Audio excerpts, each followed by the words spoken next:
Olá você, seja bem-vindo a mais um episódio do Célula In Podcast. Meu nome é Fabrício Tavares e hoje a gente vai falar sobre contabilidade. É, isso mesmo, assunto até meio delicado aí para algumas pessoas, né? Para conversar com a gente hoje, a gente está aqui com o Marco Medeiros. O Marco é contador, professor e tem um escritório de contabilidade aqui em Belo Horizonte, a Integrar Contabilidade. Obrigado por aceitar o convite, Marco. Junto comigo, seu co-host de sempre, Alexander Reis. E aí, Alex, beleza? Olá pessoal, tudo bem? Marco, eu quero começar com o que todo mundo quer saber. Igreja paga imposto? Tô brincando, tô brincando. A questão é a seguinte, igrejas possuem imunidade tributária, né? O que Isso. isso quer dizer na prática? Quais são os impostos que igrejas estão isentas? O que significa igreja ter imunidade tributária? Na verdade, antes de a gente começar a falar em tributo, né? A gente pensa no quesito imunidade, a gente vai lá na Constituição Federal no artigo 150, né? Que lá fala a questão sem prejuízo às outras garantias asseguradas ao contribuinte, é vedado à União, aos Estados, Distrito Federal e aos municípios instituir impostos sobre patrimônio, renda ou serviços. Na verdade, no quesito das igrejas, na questão do culto. Então, quer dizer que o Estado ele não pode instituir imposto sobre renda ou patrimônio que esteja ligado a entidades religiosas. É nesse quesito que a Constituição Federal fala hoje, né? Ela garante às igrejas essa imunidade. Não poder tributar sobre renda e patrimônio. Então é desse ponto que a gente tem que começar nosso pensamento sobre tributo, né, no Brasil em quesito em instituições religiosas. Quando você fala renda e patrimônio, significa que eu vou considerar aqui que a forma principal de renda das igrejas é através de ofertas, doações, dízimos. Isso não pode ser tributado. Isso não é tributado. Nem o IPTU do local, Isso. né? Questão do patrimônio. O local da igreja, se for o patrimônio dela, não tem a tributação do IPTU. Marco, essa isenção tributária, essa imunidade tributária que a igreja tem, ela não é apenas para a igreja, correto? Mas ela também se aplica a partidos políticos, instituições de educação, assistência social. Exatamente. Isso não é um privilégio exclusivo de uma igreja, correto? Exatamente. Então elas possuem a imunidade tributária pela Constituição Federal. Não é específica das organizações religiosas ou instituições religiosas, né? Entendi. E deixa eu já começar então com algumas coisas espinhosas aqui. Suponhamos que a igreja ela compra um imóvel qualquer ao valor X. Ela pagou 100. Com o tempo, ela percebe que ela precisa de um espaço maior e ela vai vender esse imóvel que ela comprou com o valor 100. O ganho que ela tem por causa da valorização daquele imóvel, por exemplo, ele é tributado? Como que funciona? Porque o que eu quero começar a entrar aqui é o seguinte. Ok, a fonte de receita primordial da igreja ela não é tributada. Exatamente. Mas outros ganhos advindo de outras atividades que não está ligado à atividade fim, então, por exemplo, o ganho numa venda de imóvel não está ligado à atividade fim, né? E como é que funciona nessa área aí? O ganho de capital, na verdade, não foi uma forma provocada pela igreja. Na verdade, ela comprou um imóvel e ele valorizou. Então, aí entra no quesito patrimônio, né? O ganho de capital, ele é sobre o ganho patrimonial, né? Aquele lucro, entre aspas, né, que será gerado naquela evolução patrimonial, ele vai ser destinado aos próprios recursos e manutenção da empresa. Ela tem um ganho patrimonial, mas como ela já tem essa segurança, né, constitucional da imunidade, eu creio que não será tributado. Só se tiver algum um interesse por parte da instituição religiosa, né, de ter esse ganho ilícito. Mas fora isso, não tem a tributação. Acho que eu entendi. Você falou que a questão de ser empresa ou não, né? A igreja ser tratada, uma entidade religiosa ser tratada como uma empresa, apesar que ela tem ali o seu CNPJ e tudo mais. E aí eu vou usar isso para entrar no seguinte ponto. E quando ela começa a usar esse mesmo CNPJ, em que ela começa a ter uma receita que não é advinda dessa atividade fim de culto, por exemplo, alguma coisa assim. Então, uma igreja passa a ser uma editora de livros e começa a publicar livros e comercializar. Ela começa a gravar e comercializar CDs, por exemplo. Ou enfim, qualquer outra coisa que, a partir do meu ponto de vista aqui, leigo, não está ligado à questão de ofertas, de doações, de dízimos e tal. Como que funciona isso? Ela pode adicionar um KNAI nesse CNPJ em que ela vai ter esse outro tipo de atividade ou não? Como que funciona isso? E isso aí é um tema muito assim polêmico, né? Porque a Constituição Federal ela fala que é sobre renda e patrimônio. Ok. Vamos dizer, uma lanchonete, né, dentro da igreja.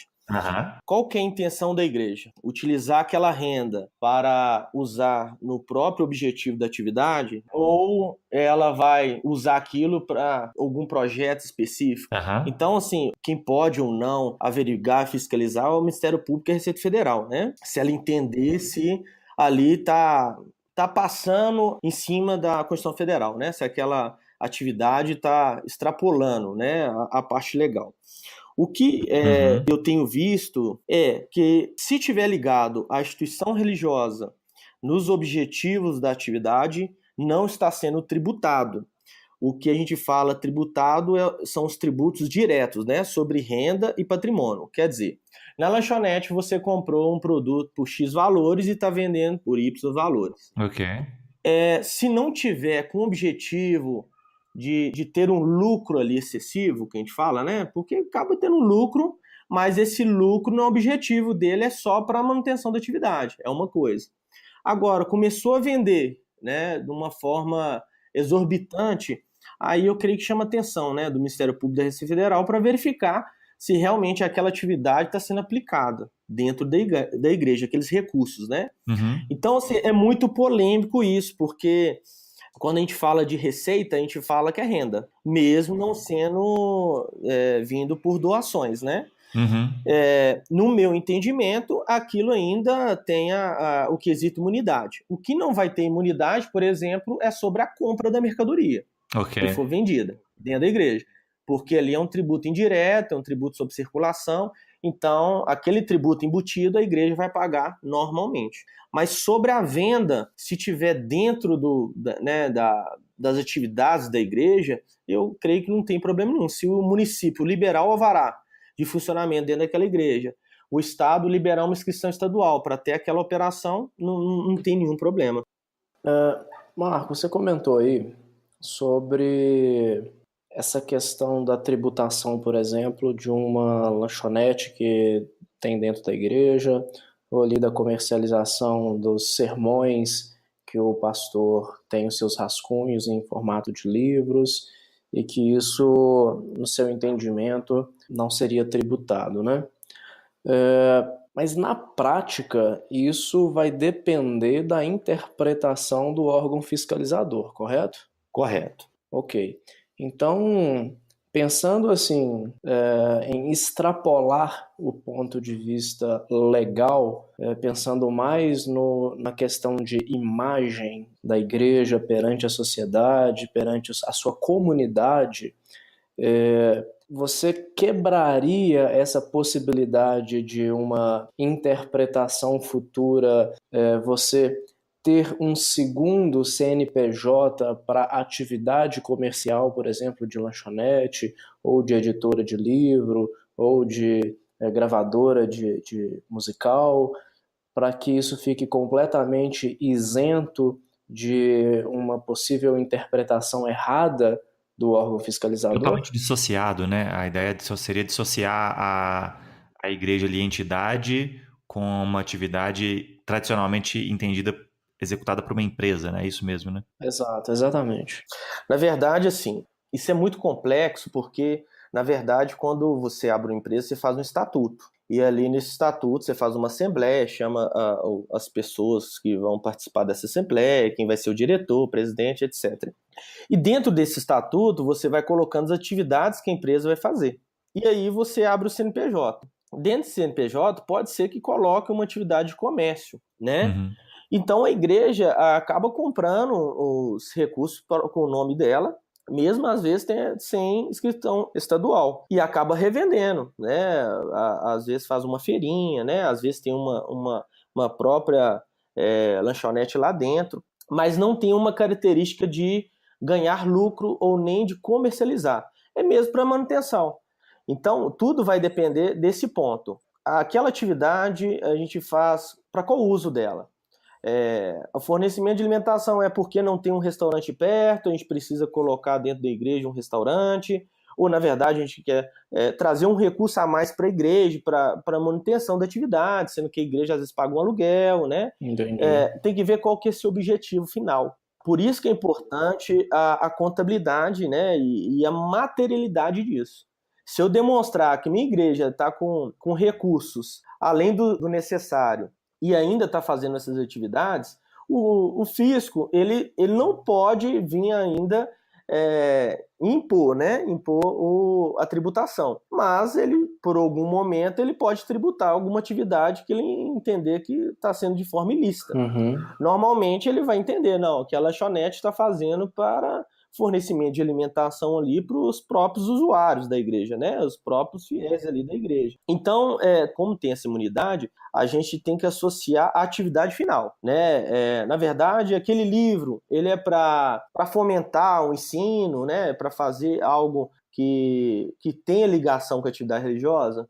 Se sim, ele faz parte do objetivo da entidade. Sim. Senão, ele já extrapola essa parte de imunidade, porque aí ele tem um quesito lucratividade, né? Na verdade, vamos dar um exemplo. Eu faço um livro por R$10 e vendo ele por R$300. Uhum. Mas aquela atividade está tendo lucro exorbitante. Já que é para fomentar um ensino, ou então um conhecimento religioso, ele poderia fazer por R$20. É isso que vai, no meu ver, fazer a diferença entre uma fiscalização e outra dentro da igreja, entendeu? Ou dos órgãos públicos, etc. Eu acho que as maiores polêmicas que surgem nessa seara aí são de, às vezes, igrejas que acabam utilizando essa questão da imunidade com relação à renda e à questão patrimonial, justamente para poder alavancar isso. Exatamente. Né? Então, assim, eu nem diria que é aquelas que tem uma lanchonetezinha ali porque não tem nada perto ou porque quer oferecer uma coisa bacaninha ali para os fiéis depois de um culto, por exemplo. Eu acho que Exatamente. acaba que é uma outra perspectiva, né? Às vezes a igreja está com uma ideia ou, independente de como ela surgiu com essa ideia, de aproveitar essa situação específica que ela tá para poder alavancar. E aí tem a questão do ganho direto também, né? Então, assim, ela, pela própria exposição e alcance que algumas igrejas conseguem e adquirem, né? Acaba que um ganho indireto dessa exposição extra é justamente a comercialização de algumas outras coisas. E aí sim, numa escala maior. Bom, então vamos para o outro lado agora. Vamos para um lado menos polêmico. Vamos para o dia a dia da igreja ali, para o segunda a sexta, para a parte operacional contábil. Que tipo de controle que a igreja precisa ter com relação aos dízimos e ofertas que ela recebe? Quero dizer o seguinte, ela precisa ter um controle nominal de quem faz essas doações, ela precisa ter, né, fulano de tal doou tanto, ofertou tanto, enfim. O que de fato a igreja precisa, que tipo de controle por uma questão legal e fiscal a igreja precisa ter com relação a essa receita, essa fonte de receita dela? A igreja não tem uma necessidade de fazer esse controle nominal das pessoas que estão depositando, né, a sua oferta, o seu dízimo ali no local, ou seja, no banco. O que deve ter a empresa é um controle desse recurso. Entrou R$10, entrou R$20. ter um controle efetivo desse recurso, do dia, né, da hora. Isso que faz a igreja ter um controle. O que, quando a gente fala que para um pouco a empresa normal, uma entidade com fins lucrativos, ela tem a necessidade de demonstrar, né, nominalmente quem está recebendo aqueles valores, né, quem está depositando aqueles valores, porque tem o quesito do fato gerador do tributo, que é a renda. Então, ele tem que demonstrar se aquela entrada daqueles recursos é sobre empréstimo ou sobre pagamento de clientes, etc. Na igreja, não. A igreja, ela vive de doações, né? Ela vive dos dízimos e ofertas de algum recurso que é doado para a igreja. Então, ela não tem essa necessidade de demonstrar quem que efetivamente fez o depósito, quem que efetivamente doou. Ela tem que ter um controle para a questão de gestão, né? A data, quanto que foi naquela data, né? Foi um culto tal, porque isso traz uma transparência maior. Ou seja, ela não precisando emitir, vou chamar aqui, né? Emitir uma nota fiscal de uma doação, né? Esse recibo de uma doação, ela precisa apenas ter o controle contábil das entradas, mas ela não precisa ter essa granulação de, não, esses R$100 aqui foi o João que doou. Isso ela não precisa ter, esse tipo de controle ela não precisa ter. Talvez por questão de um controle maior, né, eu orientaria numa doação, assim, num valor diferenciado, eu faria um controle mais nominal, porque a gente sabe que essa origem do dinheiro ela não é comprovada, não tem como a igreja saber de onde que veio, de como veio, né? Ela sabe que entrou o recurso. Então, talvez, se for uma coisa já combinada, né? A pessoa já tinha combinado com a igreja fazer uma doação de recurso e tal, talvez ela colocaria para se resguardar o nome da pessoa, né? Naquela data, entrou tais valores, para se resguardar de qualquer, né, fiscalização, alguma coisa assim, saber de quem que veio. Mas normalmente não tem essa necessidade de comprovação. E com relação a isso, se ela recebe um valor astronômico, né, significativo ali, e é de uma origem ilícita, vou colocar assim, ela recebe, sei lá, R$1 milhão. Que tipo de problema isso pode causar para a igreja, uma vez que esse valor veio de sabe-se lá onde? Pode ter algum tipo de consequência para a igreja com relação a isso? Então, foi comprovada a ilicitude desse dinheiro, por exemplo. Eventualmente, isso desdobra para a igreja, né? Quais repercussões acontecem e batem na igreja com relação a isso? O que acontece? A gente está vivendo num momento muito delicado, né? Com essa corrupção, né, em alta escala, vamos dizer assim, é muito complicado. Quando eu falo de colocar nominal, é só mesmo para mostrar que tem uma transparência, né, que realmente sabe que foi aquela pessoa que efetivou a doação daquele valor, que não é um valor que é normalmente depositado pelos fiéis, né? Mas para a igreja não tem problema nenhum. O que vai ter problema é se um líder da igreja ou quem está administrando tiver um combinado ilícito de usar a igreja como uma manobra de desvio de dinheiro, né? A igreja como ponte, né? Vou dar um exemplo, entra 1 milhão e aí vem uma outra empresa e presta um serviço de construção de 1 milhão. E a igreja vai lá e paga. Exatamente. Aí pode caracterizar uma ponte, né, de desvio de dinheiro. Como a gente sabe que a gente vive num país complicado, né, nessa situação, então a igreja, ela, para se resguardar de tais problemas e mostrar uma transparência geral, talvez esses valores mais exorbitantes que ela tenha condição de demonstrar, né, se vir uma assembleia ou se quiser demonstrar isso, ela fica mais tranquila, né, nessa demonstração desses valores em geral. Mas, assim, comprovação ela não tem necessidade, porque, na verdade, ela não busca esses recursos. Na verdade, vem de outras pessoas pela própria vontade. A igreja ainda é um pouquinho diferente de uma instituição de caridade, que às vezes tem um orçamento já pronto, e tem que ligar, às vezes, para pedir uma doação, né? A igreja não tem essa característica, né, direta. Na verdade, a pessoa vai no culto e tem por vontade própria fazer o dízimo e a oferta. Aí é outra polêmica, né? Há controvérsias, né? Existe pastores e pastores, Exatamente. infelizmente. Eu tô falando no preâmbulo assim que eu tenho conhecimento, né? Claro, claro. Mas assim, fora isso, no meu entendimento, não tem problema nenhum, não.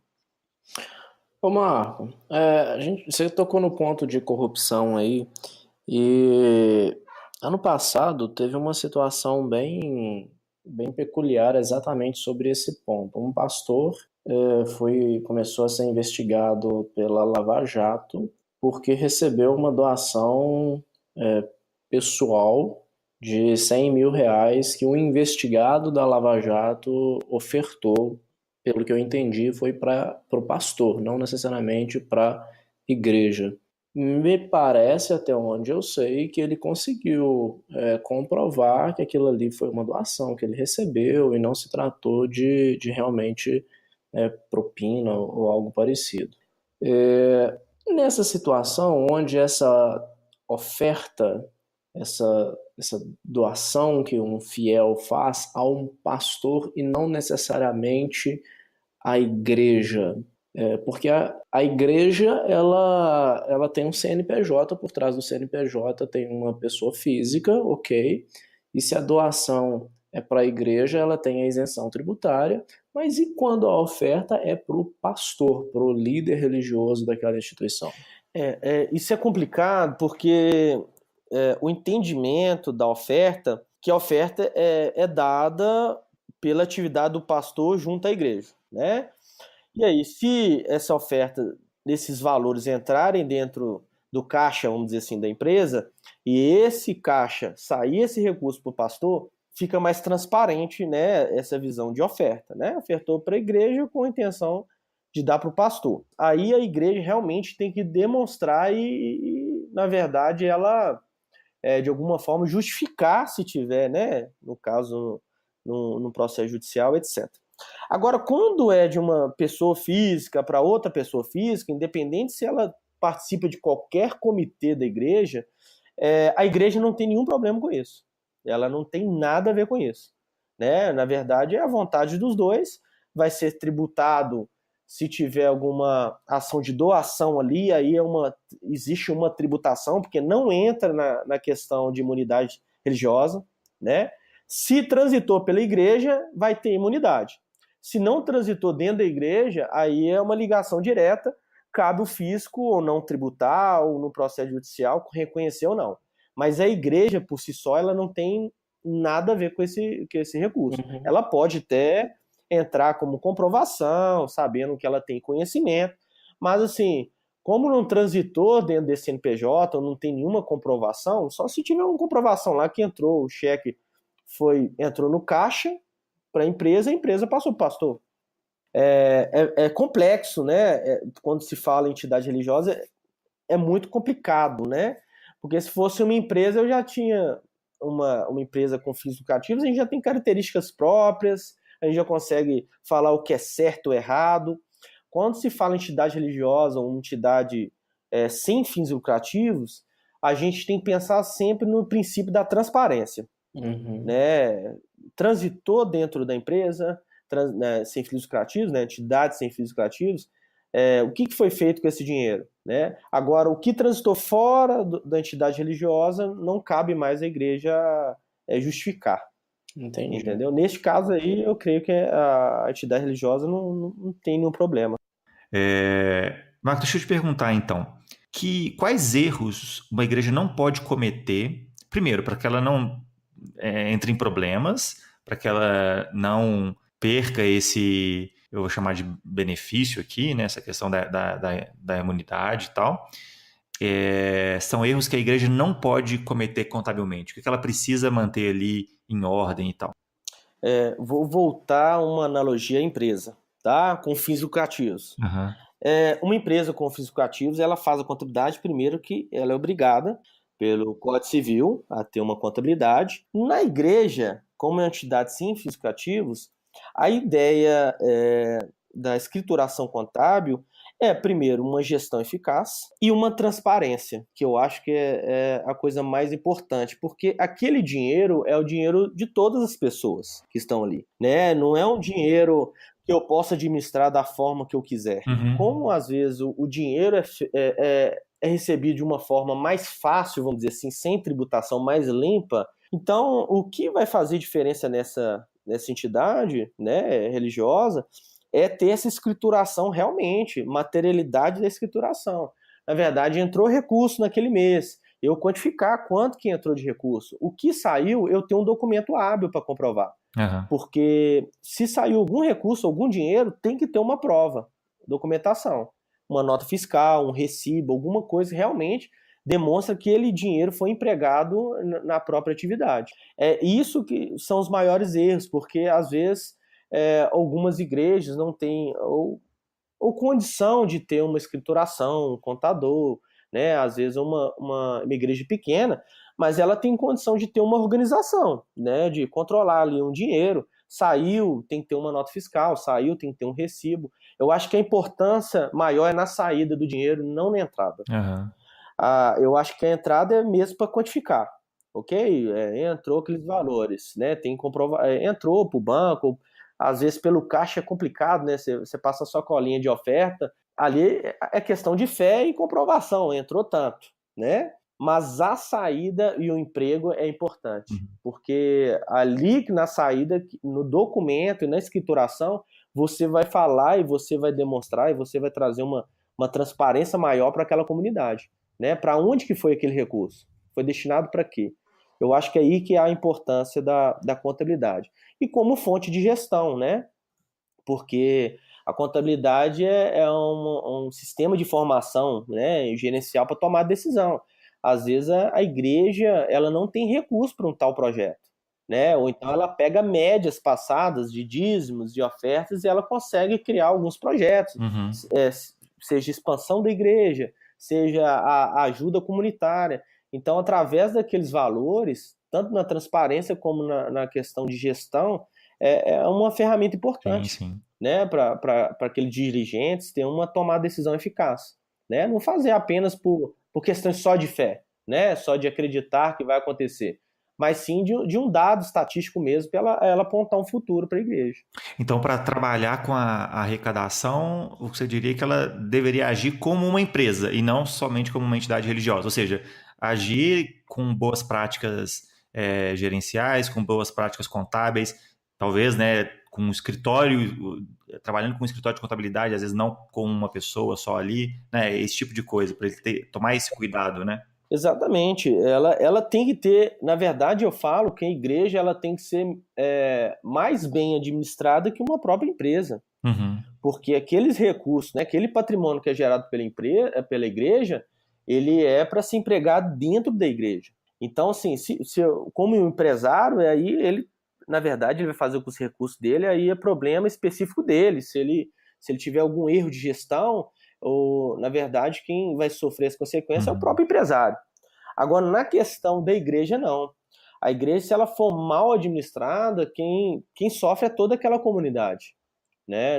E são os recursos da comunidade que faz a igreja sobreviver. Creio que a contabilidade ela é uma ferramenta de transparência e de gestão, né? E tem que ser feita realmente, independente se é num escritório de contabilidade. Às vezes uma igreja muito pequena, talvez ela não tenha nem acesso, né? Alguns lugares muito distantes, né? A gente sabe que é muito complicado isso, né? Questão de recurso. Mas essa igreja pequena, pelo menos ela ter o cuidado na documentação. Entendi. Que na verdade, organizar as documentações em ordem de data, né?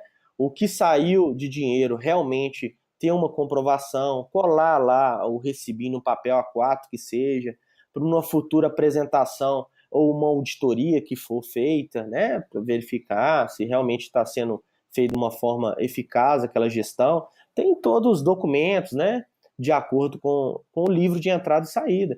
Porque às vezes a contabilidade ela não é feita uma técnica exata, né, a técnica contábil 100%, mas às vezes a igreja tem uma condição de escriturar lá no livro caixa todas as entradas do mês e todas as saídas do mês e apontar qual foi a documentação e para onde que foi. Uhum. Eu acho que isso é o mínimo que a igreja tem que ter, né? Mesmo que ela não tenha condição de ter um profissional, né, assessorando ela. Marco, e essa imunidade tributária, ela pode ser perdida?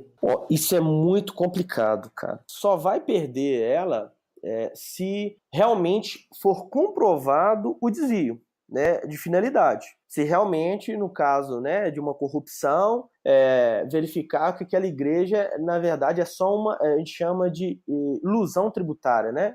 Na verdade, usou só aquela organização, aquela entidade, como fachada, né, ou como teatro para não pagar tributo. Aí sim perderia a imunidade tributária. Fora esse quesito, né, de desvio, de usar aquela entidade para outros fins, é muito difícil perder a imunidade tributária. E ainda mais se tiver uma transparência, se tiver toda a documentação, é difícil de perder. Agora, não é impossível, né? Se não tiver documentação nenhuma, não tem materialidade para comprovar nada. Então, assim, por isso que a gente retoma esse cuidado da documentação e da escrituração. Uhum. Como a gente falou anteriormente, entrou um dinheiro da Lava Jato, né, dessa operação, né, de algum político, né, algum desvio, ela tem como comprovar que ela não tem nada a ver com isso. Aquele dinheiro foi utilizado, né, para manutenção da atividade, e aí ela não vai sofrer nenhuma consequência com isso, não. Uma dica final, Marco, o que você deixa aí para os nossos ouvintes que estão interagindo nessa área ou então precisam atuar nessa área aí? O que você deixa como regra de ouro, eu vou dizer assim, para o pessoal que está ouvindo? Como a gente falou, a gente iniciou, né, o quadro falando sobre contabilidade, né? A contabilidade ela veio, né, como uma ciência, né, para trazer uma informação para tomada de decisão, mas é também uma informação para transparência, né, daqueles recursos. Como a contabilidade ela mexe com o dinheiro, né, ela tangibiliza aquele fato em entrada ou saída de dinheiro, a importância é a transparência e ter uma documentação.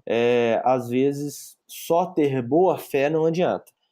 Eu acredito que a gente tem que ter uma gestão responsável, uma gestão clara, uma gestão que a gente fala eficaz, né? A gente pode falar profissional, mas a gente pode falar eficaz. Aquela gestão responsável, né? Que a gente vai usar aqueles recursos de uma forma legal, né? Lícita, e de uma forma que consiga demonstrar no futuro o investimento daqueles recursos dentro da igreja, né? Dentro da atividade pastoral, da atividade religiosa, né, como um todo.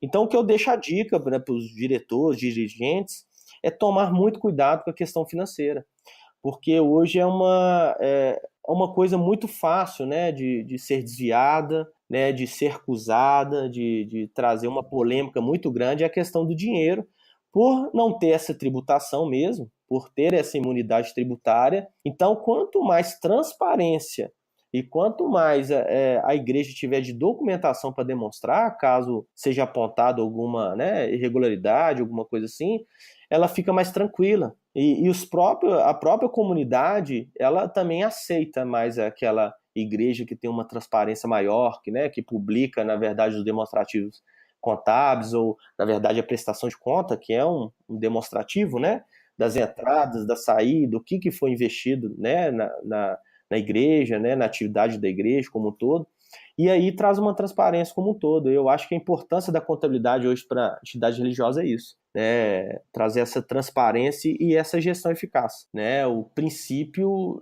da igreja não é só a parte pastoral, né, vamos dizer assim, religiosa como um todo, mas em si também demonstrar ali com transparência o que foi utilizado, né, como foi utilizado, se realmente aquela estratégia financeira de uma ação social deu certo ou errado, né, para ela verificar também algumas ações futuras, porque a gente sabe que a gente precisa de dinheiro para fazer tudo na vida, né, uma ação religiosa, alguma missão precisa de um dinheiro.